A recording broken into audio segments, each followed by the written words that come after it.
तुमको।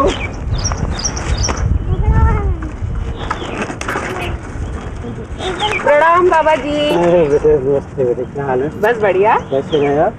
बस ठीक। ये बेटा तुम्हारी दीदी है सतिया देखो। हेलो हेलो बाबा जी, चलिए स्टूडियो। बच्चों को मैं आज वो चीज़ सिखा रहा हूँ कि कहीं भी उनको हर काम में ना करना सीखें। जी कठिन से कठिन समय भी आए, कठिन रास्ता भी आए। जैसे कई बार प्लेन सड़क पे तो आप गाड़ी चला सकते हैं। हाँ। अगर सही ढंग से आपको भोजन करें तो आप अपने शरीर को चला सकते हैं। जब शरीर रोगी हो तो तब भी शरीर को काम ले सके। जी इसी तरह ये जो सड़क में कठिनाइयाँ हैं, खड्डे हैं, ये भी एक शरीर में रोगों की तरह हैं। जी उसको पार निकलना सिखा रहा हूँ मैं जी, वो तो आप कर रहे हैं और मैं आपसे क्षमा चाहती हूँ कि मैंने आपको डिस्टर्ब किया, लेकिन आज कसूर मेरा नहीं है बाबा जी। क्यों, क्या हुआ? देखिए, आज ना मेरे पास सुबह सुबह बहुत सारी हमारी जो महिला दर्शक हैं उनके टेलीफोन आए हैं और उन्होंने कहा है कि बाबा जी को लेकर आओ और आज स्त्री रोग पर हमें कुछ जानकारी दो। तो आज तो चलना ही पड़ेगा। देखिए बाबा जी, आज मैं आपको परेशान नहीं कर रही। चलो, मातृ शक्ति के जो रोग है वो मैं बताने को तैयार हूँ। आप सभी के पत्र और फोन इकट्ठे कीजिएगा। चलिए आइए। चल प्राची, चल लगाओ प्रांजल धक्का। ओहो हो, चलो। नमस्कार, बाबा जी के नुस्खे में आपका स्वागत है। अब लेते हैं बाबा जी से कुछ जानकारी।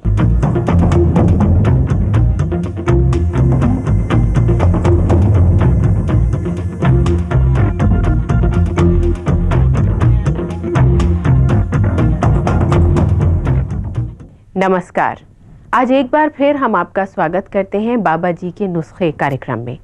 जैसा कि आप जानते हैं कि रोज़ बाबा जी हमारे इस कार्यक्रम में आते हैं और हमें अलग अलग रोगों के बारे में बताते हैं। तो आज इस सिलसिले को आगे बढ़ाते हुए बाबा जी हमें बताएंगे स्त्री रोग के बारे में और घरेलू परेशानी के बारे में। बाबा जी, आपका स्वागत है।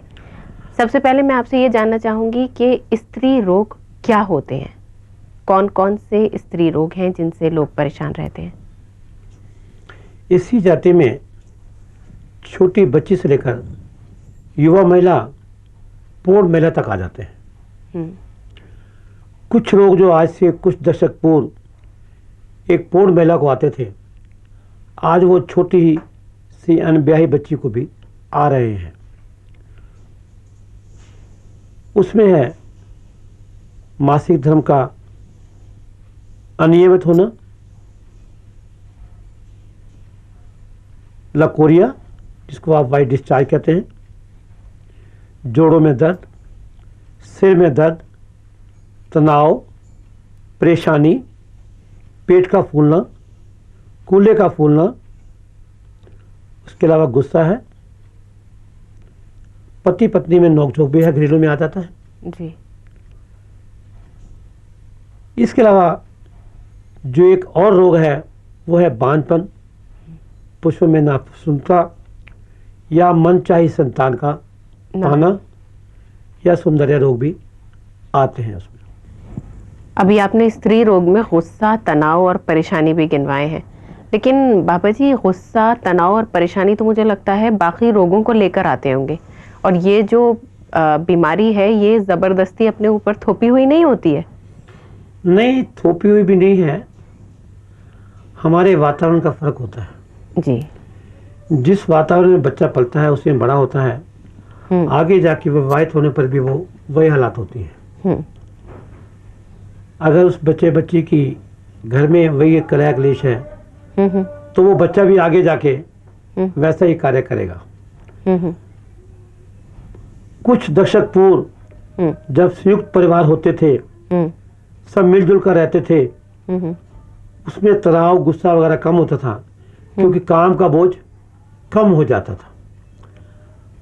इसीलिए उस वक़्त जो बीमारियां आज छोटे बच्चों में आ रही हैं उस वक़्त बड़ी बूढ़े को आती थी। बाबा जी, लकोरिया क्या है और ये एक महिला को क्यों होता है?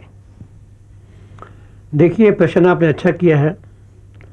मैंने अभी आपसे पहले निवेदन किया ना कि जो रोग पहले बड़ी बूढ़ी औरतों को आते थे आज छोटी छोटी कन्याओं के आ रहे हैं।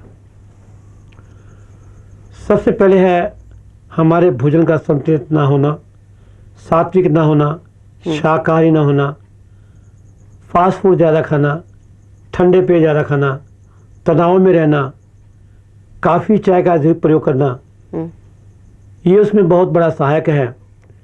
24 घंटे टीवी देखना, ये भी उसमें सहायक है। साथ में महिला या बच्ची को खेलने कूदने का समय नहीं मिलता, उसमें भी उसको रोग आता है। अब इसमें लकोरिया, जिसको आप वाइट डिस्चार्ज कहते हैं, ये 3 प्रकार का होता है। पहला तो कभी कभी वाइट रंग में, तीसरा लगातार बहुत गहरा वाइट रंग में, तीसरा है गहरा पीला बदबूदार रक्तयुक्त। इसमें अगर विवाहित स्त्री है तो उस पुरुष को भी हानि हो सकती है, औरत को तो है ही है।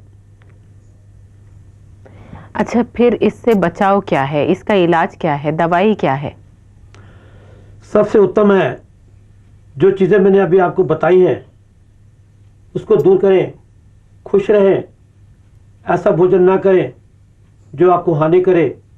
सात्विक भोजन, हरी साग सब्जियां, खुश रहें, भजन कीर्तन में अच्छे गीत देखें, गंदे अश्लील चित्र ना देखें, अच्छे विचार रखें, अच्छी सोसाइटी रहे, वो लाभदायक है।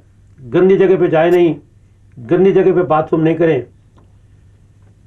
एक फटकड़ी लें, उसको पानी में गर्म करें, दिन में 5 बार उस जगह की सफाई करें, और सफाई करने के बाद नीम का पाउडर, गुलाब पत्ती का पाउडर वहाँ रखें। जैसे नाली को साफ करता है स्वीपर, उसके बाद उसके ऊपर चूना डालता है, ये भी एक गंदी नाली है, मल द्वार की नाली है। उसको साफ करने के लिए आपने फटकड़ी के पानी से धुलाई कर दी और चूने के रूप में नीम पाउडर और गुलाब पत्ती का पाउडर रख दिया। कई बार ये वायुबादी से भी आता है, उसके लिए श्री अनंत चूर्ण स्पेशल आप हमारा प्रयोग कर सकते हैं, ये भी लाभदायक है। जिस महिला को ये रोग है वो चिड़चिड़े स्वभाव की, तनावग्रस्त, पति पत्नी से मेल नहीं, बर्तन तोड़ना, घर में गृह क्लेश और नींद आना, उठना नहीं, जोड़ों में दर्द, ये सब रोग उसमें है जो किसी में नहीं है, वो इस महिला में आएंगे। अभी आपने बोला कि बादी, ये बादी क्या होती है? बादी शब्द उसमें आता है जो भोजन पचता नहीं, गैस वायु बनाता है, उसको हमारे पंजाबी शब्द में बादी आता है, जिसको आप त्रिदोष रोग भी कह सकते हैं, वात पित्त कफ, ये चीज़ें उसमें आती हैं। अभी बाबा जी, जो एक ऐसी बीमारी है महिलाओं में जिनसे वो बहुत दुखी रहती हैं और उससे जल्द से जल्द छुटकारा चाहती हैं, वो है मोटापा। आप मोटापे के बारे में बताइए। ख़ासतौर से ये हाथ और कूल्हे का हिस्सा बहुत हैवी हो जाता है कुछ औरतों का, और वो चाहती हैं कि इससे उनको छुटकारा मिले। कुछ दर्शकों ने हमारे पहले एपिसोड देखे होंगे, अब मैं उसको दोबारा रिपीट तो करूँगा नहीं क्योंकि मेरे पास समय का अभाव है, फिर भी मैं आपको बता रहा हूँ, उनको दोबारा देखें और मोटापे के लिए हमारा श्री अनंत चूर्ण स्पेशल खाएं। ऐसी चीज़ें ना खाएं जिससे वज़न बढ़ता हो, अपना काम स्वयं करें। जो भी व्यक्ति या महिला कर्म करेगी उसको लाभ मिलेगा।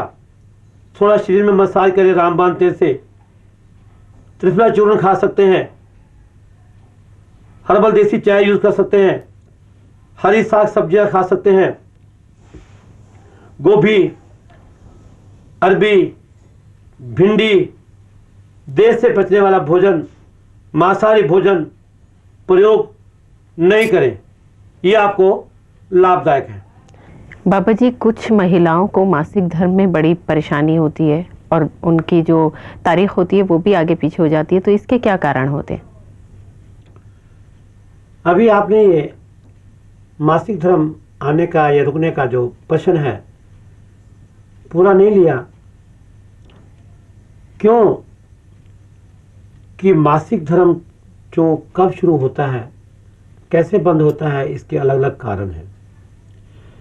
आज से कुछ दशक पूर्व ये बच्ची जब 17-18 साल की हो जाती थी तो तब उसको आता था, लेकिन आज के युग में फास्ट फूड, मांसाहारी भोजन, तनाव, चिंता, गंदे चलचित्र देखने से एक 11 साल 12 साल की बच्ची को शुरू हो जाता है।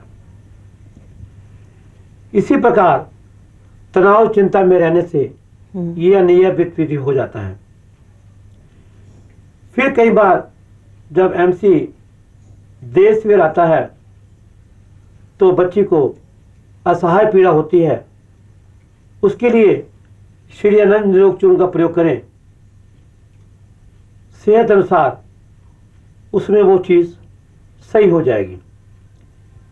युवा महिला को, विवाहित महिला को जब आती है, कई बार गर्भपात हो जाता है, प्रसव काल ऑपरेशन में होता है, या तनाव चिंता में रहती है, उसमें नसों पर दबाव आता है, तो तब ये रक्त का आना जाना बंद हो जाता है, या कभी 2 महीने में, कभी 6 महीने में वो चीज की शुरुआत होती है।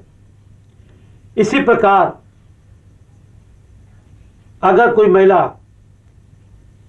का पट्टी वगैरह लगाती है या परिवार नियोजन का किसी वस्तु का प्रयोग करती है, उससे भी इसके ऊपर असर पड़ता है। कई बार महिला, क्योंकि हम भारतीय समाज है, पवित्रता के बंधन में बंधे हुए हैं, इसको छुआछूत मानते थे। वो जो एमसी के दिन होते हैं, महिला को रसोई या मंदिर में जाने नहीं देते हैं जी। उसको, महिला को छुआछूत मानकर रसोई से दूर रखते थे। लेकिन आज वो सब चीजें एक बात बन के रह गई है। क्यों?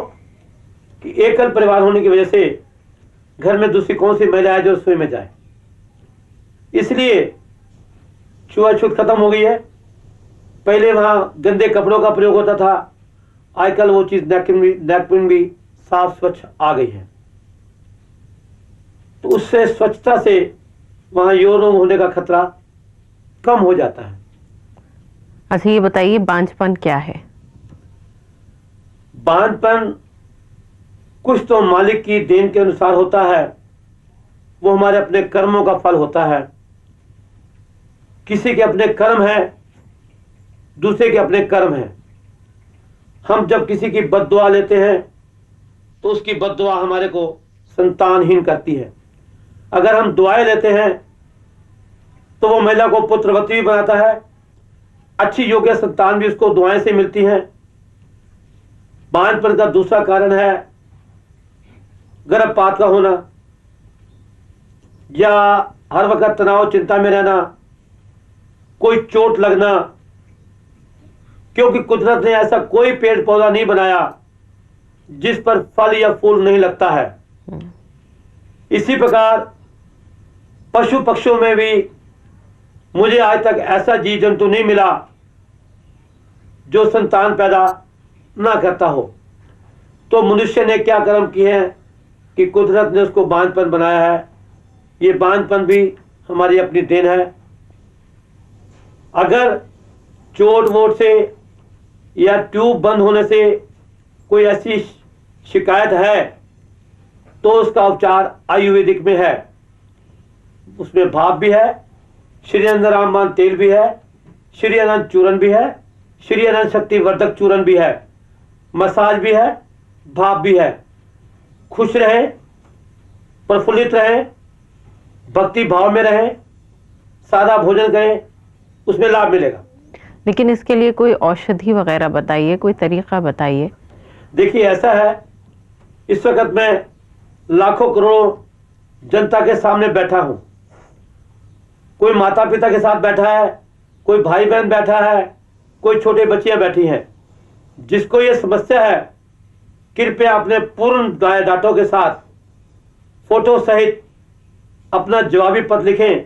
मैं जवाब के साथ उसको लिख सकता हूं। मैं दर्शकों को ये चीज खुलासे में नहीं बता सकता। मिलते हैं एक छोटे से ब्रेक के बाद।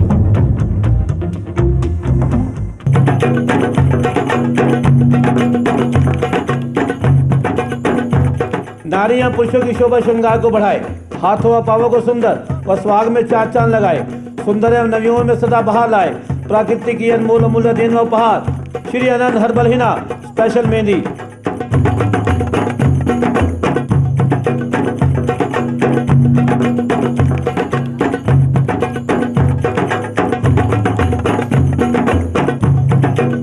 राजस्थान सोजत मारवाड़ की मनमोहक घाटे की पीसी सदा अपनाएं व लगाएं। अब नए पैक में खरीदे, पसंद न आने पर खुला पैकेट वापस कर पूरा मूल्य लें। सोमवार अवकाश।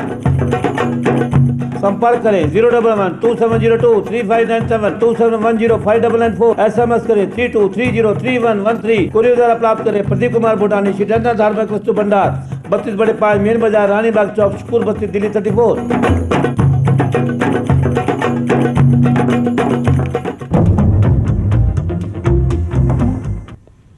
अच्छा, एक और जो बीमारी होती है महिलाओं में वो है सर का दर्द। तो ये बताइए कि इतना क्यों होता है महिलाओं को सर में दर्द? ऐसा है, सर का दर्द एक ऐसा दर्द है जो सभी पक्षियों, जानवरों और मनुष्यों को भी होता है, लेकिन महिला को तो ये खुद उसकी अपनी देन है। महिला सिर दर्द खुद मोल लेती है। क्यों कि सारा दिन अब वो घर में जो महिला काम नहीं करती है तो टीवी के आगे, एसी के आगे बैठी रहेगी, ठंडे पदार्थ खाएगी, कोई काम करेगी नहीं। हर घर में आज महिला बर्तन मांजने, पोछा लगाने, कपड़े धोने आती है। उससे जो उसका खाया पिया है वो हजम नहीं हो सकता है। सिर दर्द के लिए श्री आनंद रामबाण तेल से मालिश करें, या अभी मैंने कुछ देर पहले ग्वार पाठा बताया था, उसके रस से मालिश करें। क्यों कि सोचने से, तनाव में, पति पत्नी की नोक झोंक से, बच्चों पे गुस्सा होने से उसकी नसें कमजोर हो जाती हैं। खुराक तो उसके घर में विराम पड़े हों, लेकिन वो खाती नहीं है, क्योंकि नारी, महिला एक, अब मैं उसको कंजूस कहूं तो आपको अच्छा लगेगा नहीं, क्योंकि माँ का शब्द जब आता है तो माँ खुद ना खा के बच्चों को खिलाती है, चाहे वो खुद रोगी रहे। इसलिए माँ को चाहिए पहले स्वस्थ माँ का होना। अस्वस्थ माँ की संतान भी अस्वस्थ होती है। इसलिए वो अपनी सेहत का खुराक रखते हुए अच्छा सादा भोजन खाए, सिर की मालिश करे, खुश रहे, टीवी चैनल जरूर देखे, लेकिन वो भी संयम में, एसी में रहे, कुछ लिमिट में। अपना काम वो कुछ ना कुछ स्वयं करे। सप्ताह में 1 या 2 दिन माँ की छुट्टी करे, उसकी जगह खुद काम करे तो ज़्यादा अच्छा है। भोजन में मैदा युक्त भोजन ना ले, फास्ट फूड ना ले, सात्विक भोजन, हरी साग सब्जियां ज़्यादा अच्छा है। उसमें कुल्फे का साग सबसे उत्तम है, शलगम की सब्जी अच्छी है, बाई बादी की चीज़ें, मटर, भिंडी, घिया, जो घिया खाने का है, लेकिन कचालू, शकरकंदी, गोभी, उड़द की दाल, राजमा, इससे बचाव करें। बाबा जी, महिलाओं को जोड़ों के दर्द की बहुत शिकायत होती है, जो सर्दियों में और भी ज़्यादा बढ़ जाती है। तो इसके क्या कारण होते हैं कि उनको उठते बैठते कमर में, घुटनों में, हाथों में, कोहनियों में दर्द रहता है? अभी पिछले एपिसोड में मैंने आपको ये बता चुका हूँ जी कि जोड़ों का दर्द, कमर दर्द, सिर दर्द, गठियावास, सब उसी में आता है महिला को। ये कई रोगों से आता है, प्रसव काल के बाद आता है, हमसे ठीक ना ज़्यादा गर्भपात से आता है। तो उसके लिए मैं पहले बता चुका हूँ, गुड़ गोंद के लड्डू, मेवे के लड्डू बना खाएं, मेथी वगैरह खाएं, तो उसमें उसको लाभ मिलेगा, हानि नहीं मिलेगी। मैं आपसे ये जानना चाह रही थी कि महिलाओं को किस तरह का खाना खाना चाहिए, और पूरी बात मेरी ये थी कि देखिए, महिलाएं जो हैं वो मोटा होने से बहुत घबराती हैं। तो जो आपने हमें एक बार हमारे प्रोग्राम में बताया था कि लड्डू वगैरह खाने चाहिए, काजू, बादाम, किशमिश खाना चाहिए, दूध पीना चाहिए, असली घी खाने चाहिए ताकत के लिए, तो मेरे ख्याल में महिलाएं इससे बहुत परहेज़ करेंगी, ये सोचकर कि हम अगर ये सब खाएंगे तो बहुत मोटे हो जाएंगे। तो कुछ ऐसा बताइए जिससे उनके जिस्म में ताकत भी जाए और मोटा होने का खतरा भी जो है वो घट जाए। पहली बात तो मातृशक्ति को मैं ये निवेदन करता हूँ कि वो ये ना सोचें कि मैं ये सब भोजन करने से मोटी हो जाऊंगी। ऐसा भोजन करने के साथ साथ वो श्री अनंत योग चूर्ण खाएं तो वो मोटी नहीं होंगी। दूसरी बात, अगर वो चीज़ें ये नहीं खाना चाहती हैं तो हरी साग सब्जियों पे ज़्यादा जोर दें। क्यों कि जो पशु है, हरी साग सब्जी से ही उसका दूध आता है। घोड़ा है, चना खाता है, उसमें ताकत आती है। तो ये जो चीज़ें आप वो नहीं खाना चाहते हैं तो आप दूसरी चीज़ें खा सकते हैं, उसमें भी ताकत वो है, वो मोटापापन नहीं लाता है, तो उसमें ज़्यादा फायदा है। अगर मोटापापन आता है, उसके साथ साथ अपनी श्रम शक्ति का प्रयोग करें, आप में मोटापा नहीं आएगा। मिलते हैं एक छोटे से ब्रेक के बाद।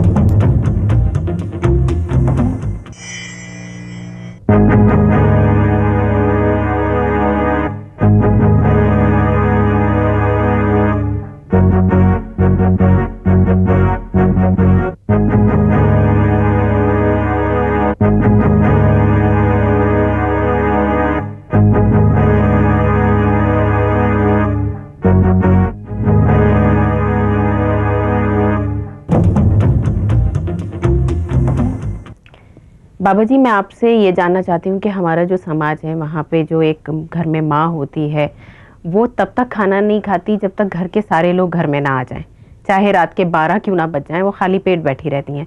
तो इस चीज़ का उनकी सेहत पर क्या असर पड़ता है? देखिए, कुछ समझदार परिवारों ने इस पुरानी रीति रिवाज को तोड़ा है।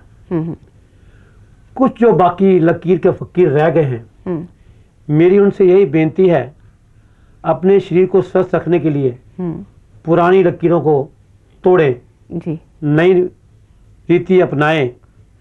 अगर वो नई रीति नहीं अपना सकते तो गैस, एसिड, कब्ज वगैरह से बचने के लिए, क्योंकि जब आप गाड़ी में पेट्रोल नहीं डालोगे गाड़ी चलेगी नहीं, गाड़ी गर्म हो जाएगी जी। इसलिए भोजन न करके उसकी जगह घी, लस्सी, दही, दूध, दलिया, मूंग की दाल, जूस, सलाद, फल फ्रूट का सेवन कर सकते हैं। वो रीत भी नहीं टूटती है और नियम भी भंग नहीं होता है, स्वास्थ्य भी अच्छा रहता है। लेकिन अगर कोई ये कुछ भी नहीं खाता और खाली पेट रहता है तो उससे क्या नुकसान है? मैं आपसे वो जानना चाह रही हूँ। देखिए, मैंने तो आपको ये निवेदन किया कि उससे गैस बनेगी, कब्ज बनेगी, शरीर को गर्माहट आ जाएगी जी, गुस्सा आएगा, तनाव आएगा जी। तो जब कोई नहीं मानता तो उसके फिर ईश्वर पर भरोसा है, उसका रखवाला फिर ईश्वर ही हो सकता है, कोई दवा दारू नहीं। अच्छा, ये एक बात और बताइए कि किसी को भी कितने बजे तक रात में भोजन कर लेना चाहिए? भोजन अक्सर क्या है, आजकल हमारी जो फास्ट जिंदगी है, तेजम भागम भाव की जिंदा है, उसके लिए हम 11 बजे, 12 बजे, 10 बजे भोजन करते हैं। हाँ, वैसे क्या एक टाइम? अक्सर पहले कुछ दशक पूर्व जैसे सूर्य ढलता था, खेती करके लोग आ जाते थे, इतने कल कारखाने, इतने काम नहीं होते थे, सूर्य ढलते ही संध्या के समय भोजन कर लिया करते थे। लाइट वगैरह नहीं होती थी, दीपक की रोशनी होती थी, कीट पतंगों से बचाव से बचने के लिए भोजन पहले कर लिया जाता था। जैन समाज आज भी कुछ वर्ग में संध्या से पूर्व ही भोजन कर लेते हैं, नहीं तो आप बेसमय भोजन खाने से ही रोग पनप रहे हैं। बाबा जी, आजकल जो हर लड़की की ख्वाहिश होती है वो ये होती है कि वो एकदम फिट रहे और एकदम सुडौल लगे, तो इसके लिए उन्हें क्या करना चाहिए? और पता है सबसे मज़े की बात क्या होती है कि वो पतले रहने के लिए, फिट रहने के लिए खाना छोड़ देते हैं। तो इसका बताइए कि कितना नुकसान हो सकता है आगे चलकर, और कैसे वो अपने आप को फिट रख सकते हैं खा पी के? देखिए, भोजन तो किसी हालात में भी नहीं छोड़ना चाहिए, चाहे वो रोगी है चाहे वो अरोगी है। भोजन में वो तत्व हैं कि जो रोग को कोसों दूर करते हैं, और दूध में वो पौष्टिक तत्व है जो अनेक रोगों से लड़ाई करता है। मसाज में वो ताकत है जो कोई भी दवा ना ठीक करे। मसाज उस शरीर को, चाहे वक्ष हो, चाहे बाजू हो, चाहे घुटने हो, चाहे टांगे हो, उनको सुडौल बनाता है। मसाज करने के तरीके भी अलग हैं। मसाज के लिए श्री आनंद रामपाल तेल से मालिश करें, एक तो शरीर दर्द दूर हो जाएगा, दूसरा शरीर में जो चमक है, सुनहरीपन है, वो लाएगा, उसमें कमी नहीं आएगी। बाबा जी, आपने हमें इतनी अहम जानकारी दी, इसके लिए हम आपका धन्यवाद करते हैं और आशा करते हैं कि कल फिर आपसे मुलाकात होगी। तो ये थे बाबा हंसराज भूटानी, जिन्होंने आज हमें स्त्री रोग के बारे में और घरेलू परेशानियों के बारे में बहुत सी जानकारी दी। हमें आशा है कि आप इस जानकारी से लाभ उठाएंगे। बाबा जी के नुस्खे कार्यक्रम आपको कैसा लगा, हमें पत्र लिखें। हमारा पता है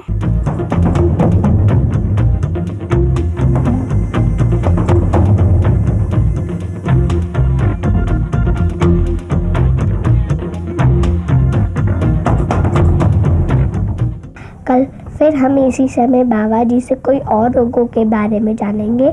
नमस्कार।